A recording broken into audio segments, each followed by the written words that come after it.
Hello again, everybody. Real quick, the pie that you're making for 24 for Fundamentals 2, just be aware that you're making a cold dough, so everything has to be cold. My forks are cold, my spoons are cold, my bowl is cold. I'm going to add some salt into this. If you can't sift everything together, just go ahead and use a fork and sift it together like that. Once you get going, you're making cold, so you got to move pretty quick here. If you remember doing this before, some of you had to make some cakes and doughs at the end, or breads at the end of the class, of last class on 23. So here we have some shortening that I'm going to put in there, a half a cup of shortening. Just follow the recipe. You could do this half if you want. And then you're doing this. Remember how we took the forks, or a fork and a knife, and we made the dough into a little tiny bits.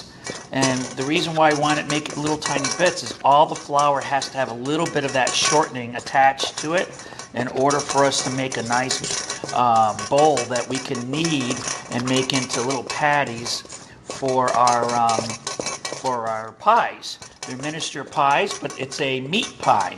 And so I just want to make sure we're on top of how we're going to do this. So that's why I'm showing you this part. It's imperative that you keep this cold so that it'll work for you. Okay? So as you see what I'm doing here, once you start getting those beads going of flour and shortening, you start adding a little bit of water at a time, like that, and you keep going and keep moving it and keeping it going until you get into a position where you end up with something that you can knead, or at least put together with your hand and get into the refrigerator really quick. Remember that you don't want to take too much of your hands, or your heat of your hands on this dough, because it'll start melting and it won't work for you. So keep in mind to take your two forks and just cut through it the best you can to get this kind of finished feel to it.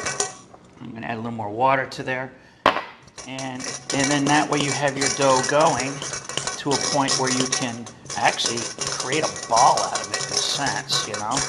And that's kind of where I'm at right now.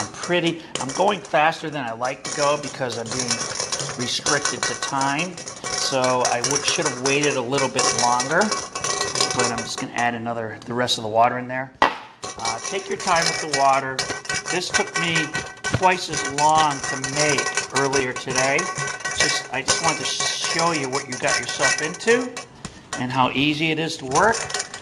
Two forks are the easiest thing to use. You use a knife and a fork, whatever works for you. And then what you're doing now is you should be able to make some sort of a ball out of this, just like I'm doing here. And presto changeo, you're ready to stick this into the freezer. And that's what you're doing, just getting it into a dough that you can get into the freezer. You've seen me do this before. And you're ready to go. Boom. Actually put a little more work into it. Try to do most of it in the bowl first before you touch it with your hands. Make sure you're wearing gloves. It's easier for you to work with. I just wanted to show you that. And meanwhile, I had already done one for you. So I have it right here for you. I had a cold rolling pin, but it's not in the fridge anymore. But we'll try to figure it out. So this is nice and cold now. So now what we're going to do is get our gloves on so we don't have too much flour. Let me see where I know I put one in here. Molly must have pulled it out. Yeah, it's gone. Let me go get another one. So make sure it's a cold rolling pin, please. I have no idea where it is. Oh, here it is. It's over here. So what you want to do is make sure that you have enough room to work with to roll this out. And I'm basically going to show you how to roll this out real quick. Let me just fix my beans for class number 23. All right. So I'm just going to take a little piece just so I could show you how this is going to work. And if you have a cutter, that would be great. I just don't have time to do all these things. You're going to take a little flour. You're going to, drop it on there, maybe put both sides. Take your rolling pin, make sure it's cold. The reason why I want it cold is so it'll flow through the dough and not stick through it. Usually you want to use a marble roller. I think I've mentioned this to you in past classes, or that'd be best to do.